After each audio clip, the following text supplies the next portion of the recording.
हाँ, एक चिमटा बताया गया कि एक चिमटा और युद्ध के दौरान उससे पाकिस्तानी सेना ने काफी उसे उखेड़ने का प्रयास किया था।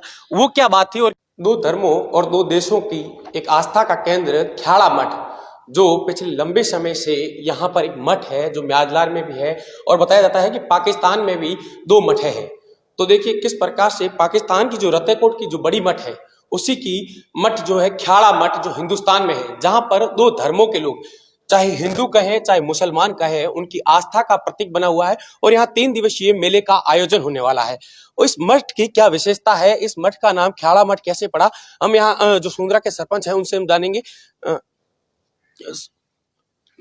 ये जो मठ है, ये मठ किस प्रकार यहाँ स्थापित हुआ था, कब हुआ था और किस प्रकार से इस मठ की विशेषता है?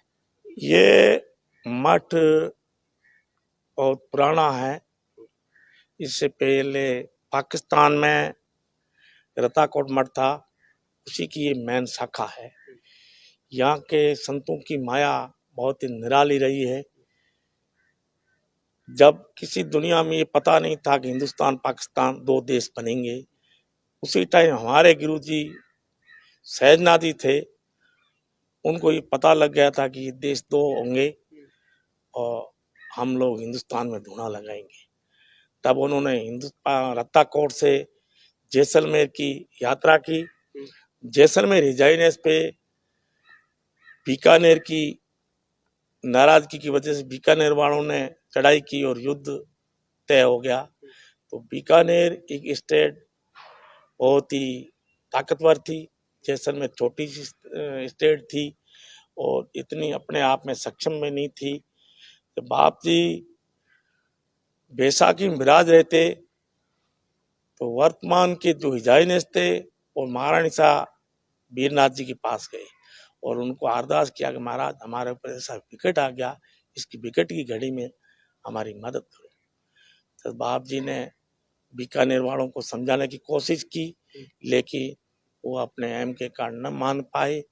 तब उन्होंने महाराजा जैसलमेर को आशीर्वाद दिया कि आपकी युद्ध में जीत होगी। मैं मेरे सोडान क्षेत्र के सोडा राजपूत यानी जो उनके साथ मुसलमान वगैरह रहते हैं, उनको मैं आदेश करता हूँ आपकी वो मदद करेंगे और आपकी सॉलिड जीत होगी।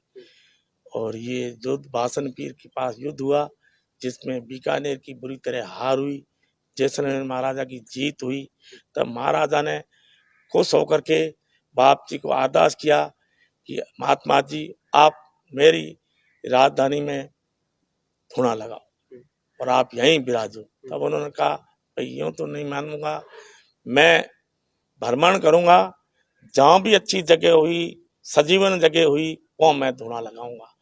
घूमते घूमते घूमते तो म्याजलार के पास एक ख्याड़ा नाम का भील था, उसका ये खेत था।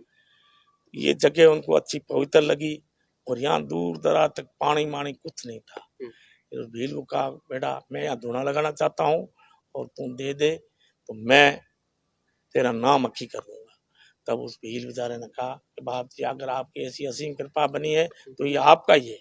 तब उसको इस जगह का नाम मकान किया ख्याला मठ। और जो पीछे तालाब पड़ा है, उस टाइम तालाब नहीं था, खेत था, उसको तालाब का रूप दिया और उसकी जितनी मिट्टी निकली उससे ख्याला मठ का ये बंधाया, ऊपर लिया। ऊपर लेकर के फिर यहाँ धुना थापा, म्याजलार गांव में धुना थापा। और बाप जी वीरनाथ जी के बाद में सहजनाथ जी बड़े वचन सिद्ध हुए। जब वो देवलोक हुए तब उनका एक शिष्य था ओगड़ करके, वो कई गायों की बच्ची ने उसके पीछे चला गया था। तो पीछे बाप जी देवलोक हुए, म्याजलार के आसपास के सरदार लोग उनकी बैंकुटी लेके ख्याड़ा आए तब वो बैंकुटी की जो समाधि खोदी नहीं, जितने वो ओगड़ पीछे भागता भागता हुआ आया और आकर के सीधा आओ देखा नहीं ताओ बाप जी के समाधि जैसे रखी गुफा के अंदर, तो उसकी गोद में बैठ करके वो भी ब्रह्मलीन हो गया। तो उनकी जीवित समाधियां आज भी इस समाधि भवन के अंदर मौजूद है। और मेरे सामने एक धुना है, ये धुना 24 घंटे अखंड रहता है। चाहे बारिश का मौसम हो, चाहे बारिश का मौसम हो, चाहे बरसात हो, चाहे गड्ढे पड़े, अन्यत्र मैंने कई जगह देखा उसके ऊपर छतरियां बनी हुई, ये धवना हमेशा खुला रहता और हमेशा चेतन रहता। किसी भी टाइम उसको खोल के देखोगे तो आपको इसके अंदर जोत नहीं। सरपंच साहब एक बात और कि आप बता रहे हैं कि म्यादलार में भी जो है वो धूना है और वहां एक चिमटा बताया गया कि एक चिमटा और युद्ध के दौरान उससे पाकिस्तानी सेना ने काफी उसे उखेड़ने का प्रयास किया था। वो क्या बात थी और क्या ये इस संतों की, ये शहनाज जी के टाइम की बात है। म्यादलार में कोई बीमारी फैल गई थी, तो महाराज जी ने गांव की दूध की धार देकर के वो चिमटा उस समाधि के अंदर और धुएं के अंदर ठोका था कि अब बीमारी सब धुएं के अंदर खत्म हो जाएगी।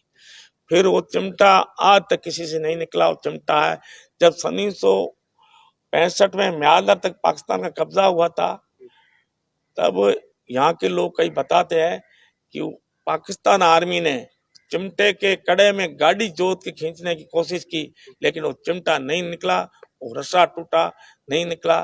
फिर वो पाकिस्तानी सैनिक डर के मारे भग गए और आज भी उस जगह धुना है, चिमटा आज भी उस जगह है। इनकी माया बहुत निराली है। आज भी महाशिवरात्रि को मेला लगता, प्रत्येक वर्ष की भांति इस वर्ष भी अभी लगने वाला ही है। गुरुओं की महिमा से न औलाद जिसके संतान नहीं होती है, 50-50 60 साल की उम्र में औलाद हो जाती है, जिसकी भावना आती हो, सदा इनकी सेवा करते हो। बाकी हिंदुस्तान में तो क्या, विदेशों से लोग यहाँ आते हैं। और इस मठ की एक खासियत है, कभी इन्होंने चंदा नहीं किया, किसी के आगे हाथ नहीं फैलाया। जो है कुदरत की माया है और कुदरत करती है। हमारे गुरु गोरखनाथ जी महाराज हिंदुस्तान के जितने भी यात्रा स्थल है उनकी यात्रा की है, धार्मिक स्थलों की, शिवलिंग जितने उन्होंने करी है। पाकिस्तान में जितने भी धार्मिक स्थल वहां जाके आए हैं, नेपाल में काठमांडू जाके आए हैं और कैलाश पर्वत की भी यात्रा की है। और प्रतिवर्ष गंगा मैया की यात्रा करते हैं और हर 11 को जागरण करते हैं और रात भर जगे हुए रहते हैं। सुबह प्रसादी बांटते हैं और इनका 24 घंटा भंडारा चलता रहता है। और गायों की खूब सेवा, खुद सुबह 4 बजे उठ करके 5 बजे जाके गायों को संभालते हैं, फिर अपना नित्य करते हैं और हमेशा बात के धनी है। न किसी के आगे झुकने की उनकी आदत है, न झुकते हैं, न किसी की लाचारगी करते हैं।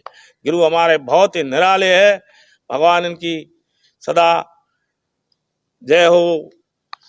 देखिए ये थे सुंदरा के सरपंच जिन्होंने पूरी ख्याड़ा मठ की जो बात है वो बताया गया कि किस प्रकार से म्यादलार मठ में जो धूना है वहां धूने पर एक चिमटा रोपा गया है और उसे पाकिस्तानी सेना ने अपने गाड़ी से खींचने की कोशिश की, पर वो चिमटा जो है वो बाहर आज तक नहीं निकला है।